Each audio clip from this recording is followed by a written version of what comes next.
देश में corona virus के केस अब 81 लाख पार हो गए हैं।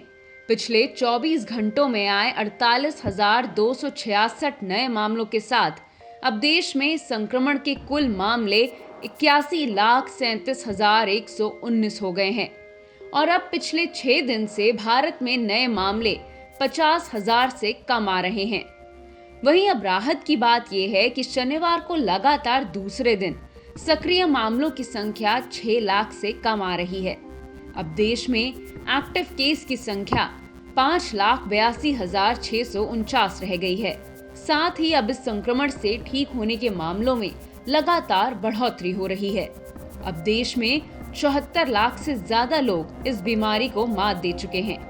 इसके साथ ही अब रिकवर्ड केसेस की संख्या 74,32,829 हो गई है। पिछले 24 घंटों में 59,454 लोग इस संक्रमण से ठीक हो चुके हैं। अब देश में रिकवरी रेट 91.34% पहुंच गया है। इस संक्रमण से मृत्यु के मामलों की बात करें तो पिछले 24 घंटों में 551 नई मौतें हुई हैं, जिसके बाद अब देश में इससे अपनी जान गंवा चुके लोगों की संख्या 1,21,641 हो गई है। स्वास्थ्य मंत्रालय के मुताबिक देश में 8 राज्य और केंद्र शासित राज्य ऐसे हैं जहां रिकवरी रेट देश के औसत दर से कहीं ज्यादा है।